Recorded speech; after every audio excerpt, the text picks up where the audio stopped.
Assalamualaikum warahmatullahi wabarakatuh. Perkenalkan, nama saya Sisil Hersita Hermawan Putri. Di sini saya akan menjelaskan mengenai sistem perkemihan. Pertama, sistem perkemihan merupakan sistem yang terpenting untuk membuang sisa-sisa metabolisme makanan yang dihasilkan oleh tubuh, terutama senyawa nitrogen seperti urin dan keratin, bahan asing, dan produk sisanya. Sampah metabolisme ini dikeluarkan atau disekresikan oleh ginjal dalam bentuk urin. Sistem perkemihan terdiri atas beberapa organ seperti ginjal, renal, pelvis, ureter, kandung kemih, dan uretra. Sistem perkemihan ini berperan penting dalam kehidupan manusia karena berfungsi sebagai sistem ekskresi, menyaring darah, dan menghasilkan urin. Jika fungsi ini terganggu, limbah dan racun bisa menumpuk di dalam tubuh dan menyebabkan berbagai gangguan kesehatan. Pembentukan urin biasanya terjadi pada 3 tahap, yaitu fertilisasi, reabsorpsi, dan augmentasi.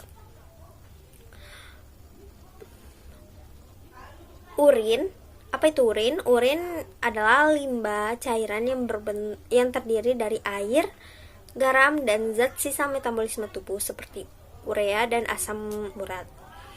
Agar proses perkemihan atau buang air kecil berlangsung normal, semua bagian dalam sistem perkemihan ini perlu bekerja dengan baik. Berikut adalah organ-organ yang tergolong pada sistem urin atau sistem perkemihan beserta fungsinya. Yang pertama, ada ginjal. Tubuh manusia memiliki sepasang ginjal yang terletak di area punggung kiri dan kanan, tepat di bawah tulang rusuk bagian belakang. Masing-masing ginjal memiliki ukuran sekepal tangan orang dewasa dan berbentuk menyerupai kacang.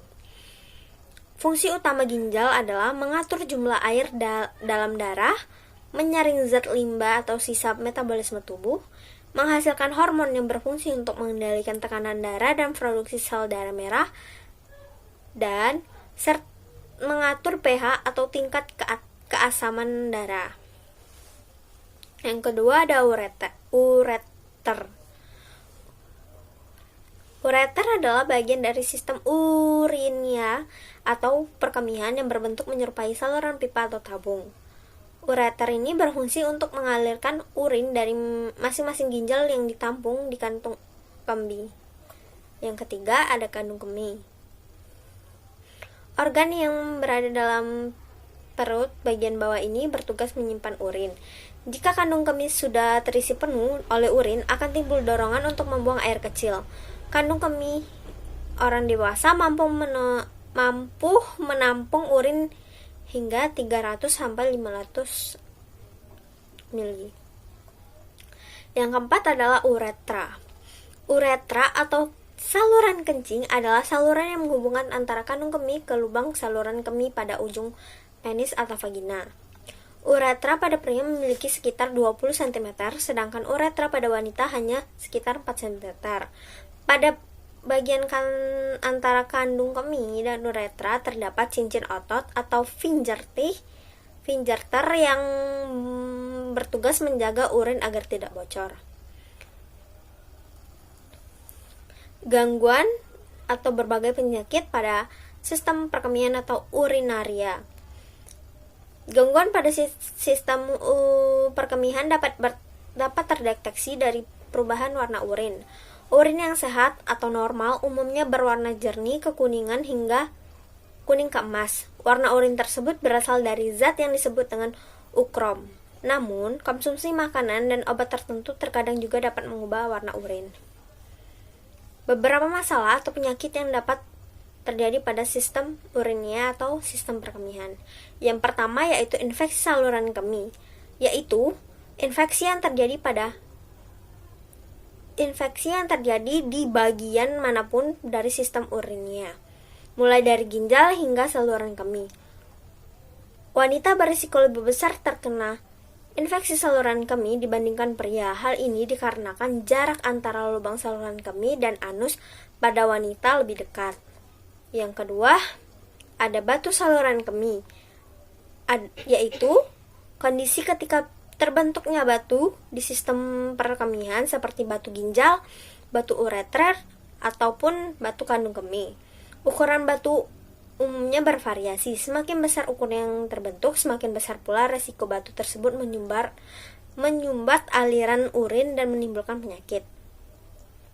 Yang ketiga ada inkontinensia.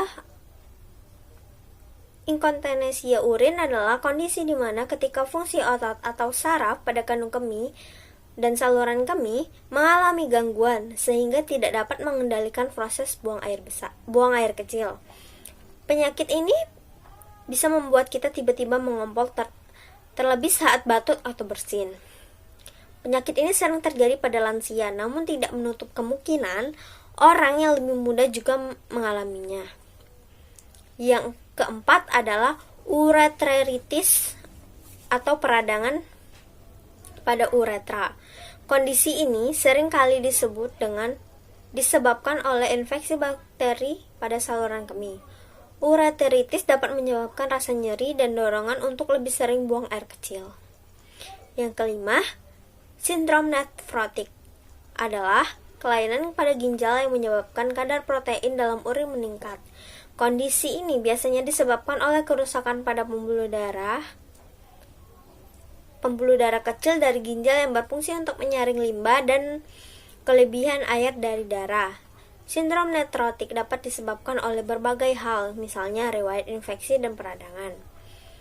Sindrom nefrotik ini dapat menyebabkan gejala seperti urin berbusa, kelelahan, tidak nafsu makan, serta pembekakan di kaki, wajah, dan berbagai bagian daripada tubuh. Yang keenam ada sindrom nefrotik, yaitu pembekakan atau peradangan pada ginjal. Kondisi ini dapat menyebabkan nyeri panggul, buang air kecil lebih sering dan terasa nyeri. Urin tampak keruh atau kemerahan, sakit pinggang atau sakit perut, serta pembekakan di wajah dan kaki. Jika tidak sering diobatin, sindrom nefrotik dapat menyebabkan gagal ginjal. Yang terakhir, ada gagal ginjal. Gagal ginjal ini terjadi ketika ginjal kita tidak berfungsi menyaring darah dan membuang cairan serta zat limbah tubuh. Kerusakan ginjal yang menyebabkan gagal ginjal dapat disebabkan oleh berbagai hal, mulai dari efek samping obat-obatan, cedera berat pada ginjal, dehidrasi, hingga penyakit tertentu seperti hipertensi dan diabetes yang menaun yang tidak ditangani dengan baik. Ketika mengalami gagal ginjal, seseorang akan mengalami beberapa gejala: kurangnya jumlah urin, tidak buang air kecil sama sekali selama berhari-hari, pembekakan di kaki, sesak nafas, lemas, hingga pucat. Jika Anda mengalami masalah pada sistem urinnya atau perkemihan, terlebih jika disertai dengan keluhan seperti demam, nyeri pinggang atau nyeri punggung yang sangat berat, nyeri saat berkemih, dan terdapat darah atau nanah pada urin, segeralah konsultasikan ke dokter untuk mendapatkan penanganan yang tepat. Itulah materi dari saya. Terima kasih. Wassalamualaikum warahmatullahi wabarakatuh.